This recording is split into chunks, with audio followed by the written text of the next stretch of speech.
Vamos a ponernos en el nombre del Padre, del Hijo y del Espíritu Santo. Amén. Dándole gracias a Dios por la vida y la salud que nos ha concedido en este día y en esto y todos los días de nuestra vida.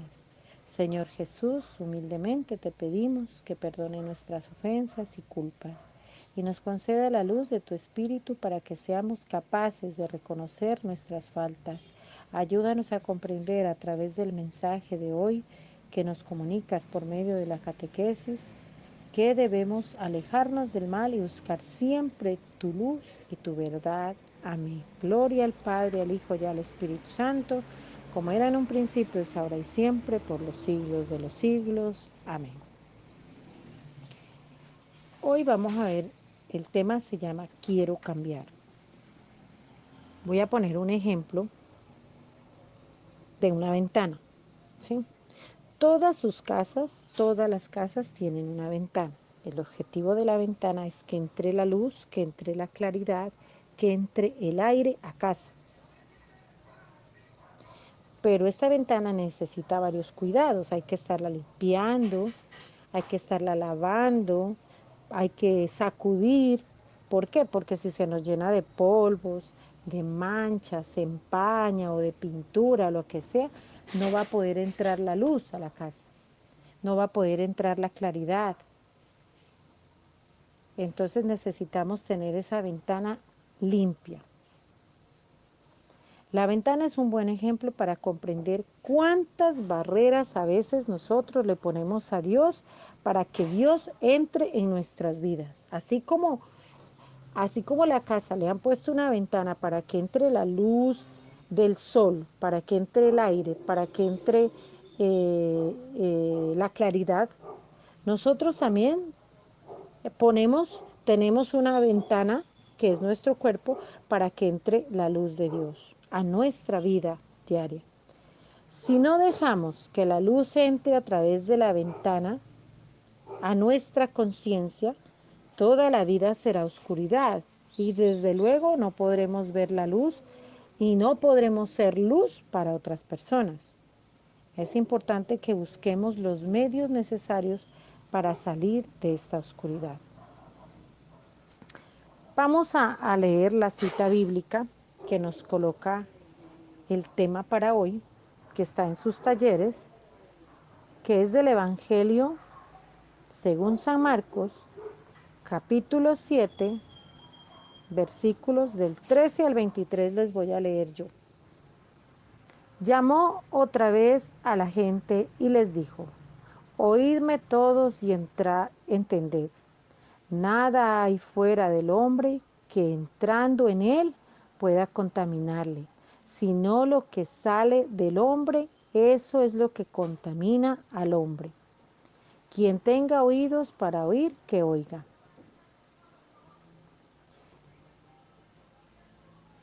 Y cuando, apartándose de la gente, entró en casa, sus discípulos le preguntaban sobre la parábola. Él les dijo: ¿con que también vosotros estáis sin inteligencia?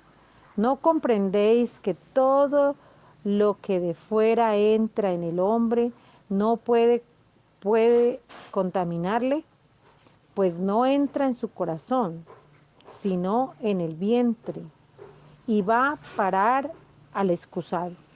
Así declaraba puros todos los alimentos y decía: lo que sale del hombre, eso es lo que contamina al hombre, porque dentro del corazón de los hombres salen las intenciones malas: fornicación, robos, asesinatos, adulterios, avaricias, maldades, fraude, libertinaje, envidias, injuria, insolencia, insensatez. Todas estas perversidades salen de adentro y contaminan al hombre. Palabra de Dios, gloria a ti, Señor Jesús. Jesús, miren, en este evangelio ayuda a la gente y a los discípulos a entender mejor el significado de la pureza que debemos tener ante Dios. Desde los siglos pasados, para no volverse impuros, ¿sabe qué hacían los judíos? tenían muchas normas y costumbres y eran observadores de que se cumplieran esas normas. Y eran relacionadas con la comida, con la bebida, con la ropa, con la higiene del cuerpo, el lavado de manos, el contacto con las personas, especialmente con las personas de otra religión y de otra raza.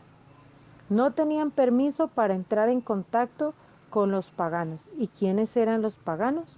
Los de otras religiones, los que no eran cristianos, los que no creían en Jesús, ni para relacionarse con ellos, ni para comer con ellos no tenían permiso. Jesús abre un nuevo sendero para que la gente se acerque a Dios y les dice a toda la multitud: todo lo que de afuera entra en el hombre no puede contaminarle. Jesús invierte las cosas. Lo impuro no viene de afuera para adentro, como lo enseñaban los doctores de la ley en esa época, sino de adentro para afuera. De este modo, las comidas no son impuras, no hacen daño para el cuerpo. Jesús coloca lo puro y lo impuro a otro nivel. Los discípulos no entendieron bien lo que Jesús quería decir con aquella afirmación. Cuando llegaron a casa pidieron una explicación a Jesús. Y a Jesús le extrañó la pregunta de los discípulos. Pensaba que habían entendido la parábola. En la explicación a los discípulos va hasta el fondo de la cuestión de la pureza. Declara puro todos los alimentos. Es decir, ningún alimento que entra en el ser humano puede volverlo impuro, pues no va hasta el corazón, dice Jesús, sino que va al estómago y termina de nuevo fuera del ser humano. Entonces, si nosotros todo lo que comamos, frutas, verduras, alimentos, lo que se cocina en casa, lo que se compra, todo lo que sea de comida, no nos hace impuros ni es dañino para el hombre, sino que lo que vuelve impuro, dice Jesús, es aquello que sale del corazón para envenenar la relación humana y enumera varias cosas. Jesús enumera la prostitución, el robo, el asesinato, el adulterio, la ambición, etcétera, etcétera. Asimismo, miren, nosotros hoy en día, ¿qué nos hace daño? Que lo que sale de nuestro corazón, las mentiras, la desobediencia, las malas palabras, la envidia, la traición, el engaño, la calumnia. Así, de muchas maneras, por la palabra, por la convivencia, Jesús fue ayudando a las personas a ver y a conseguir la pureza de otra manera, no como la predicaban antes. Somos puros de corazón cuando de nuestro corazón nos sale todas estas cosas, que estas cosas nosotros las llamamos pecados. Todas las cosas que sale de adentro que daña la relación con Dios y la relación con las demás personas se llama pecado. Pecado es todo aquello que mancha o ensucia la dignidad de la persona humana.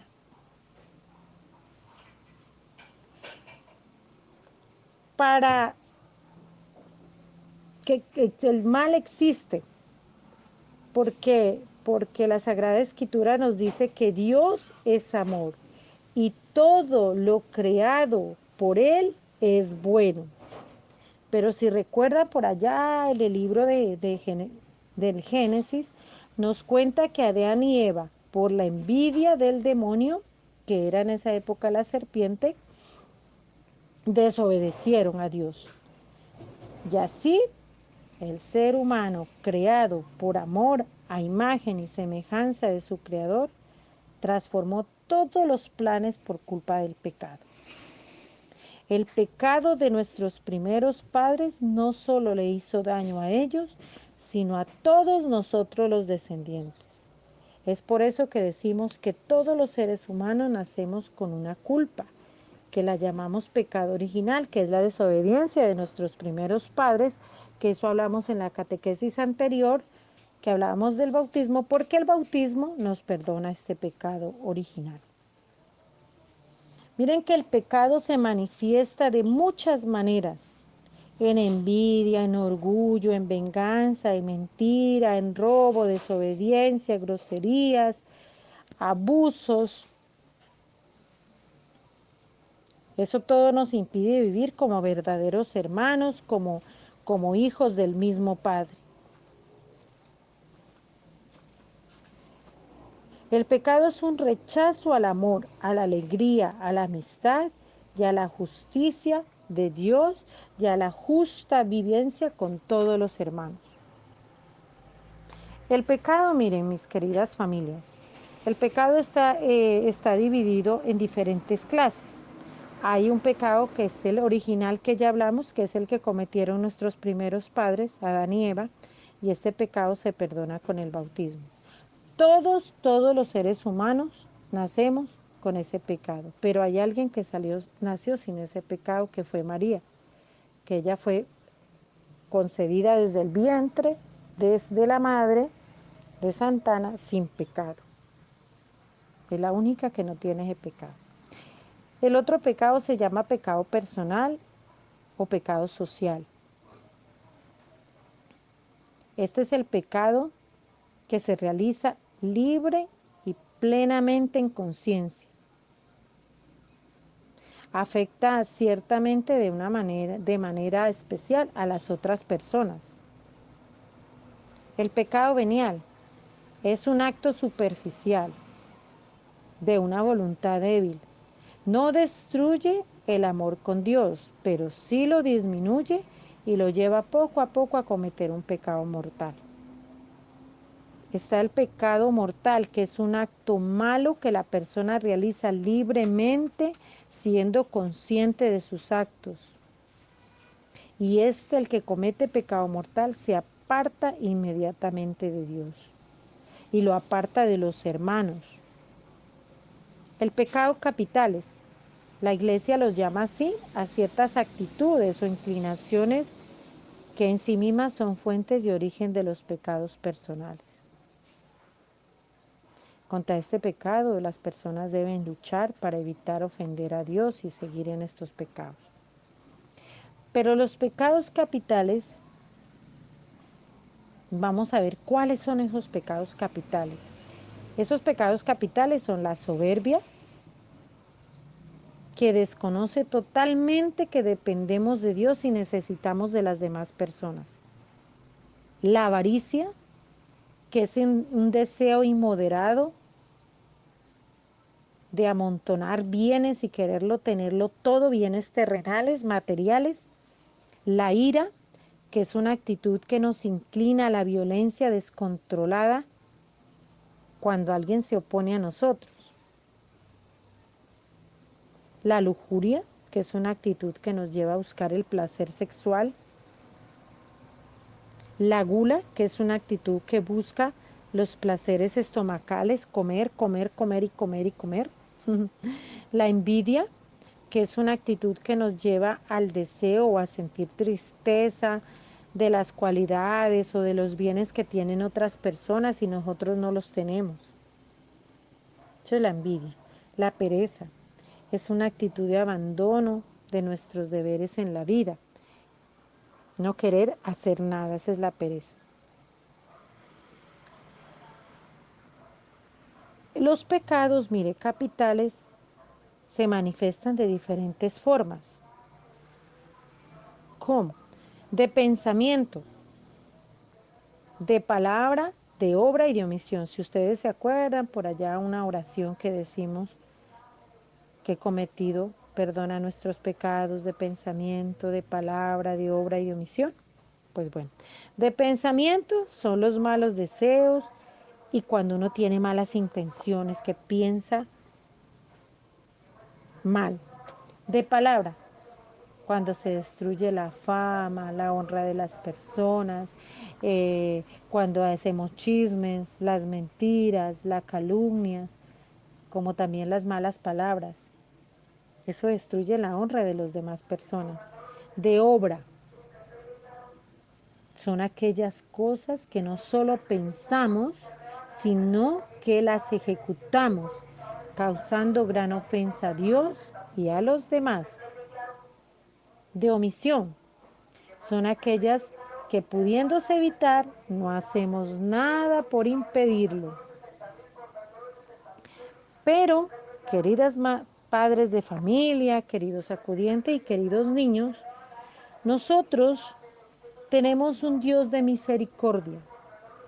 Si nosotros queremos que esa luz de Dios entre a nuestras vidas, pero nosotros hemos empañado esa ventana de nosotros con todas estas actitudes, con todos estos pecados, con todo lo que ha salido de nuestro corazón y hemos ofendido y nos hemos alejado de Dios, viene la misericordia de Dios sobre nosotros, sobre ese pecado.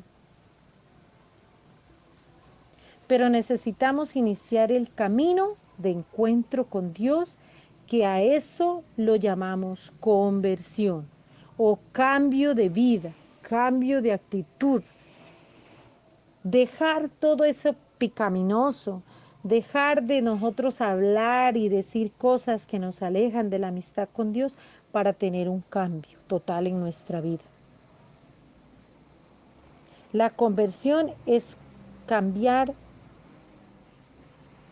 todo lo que es pecado por toda la luz y la misericordia de Dios.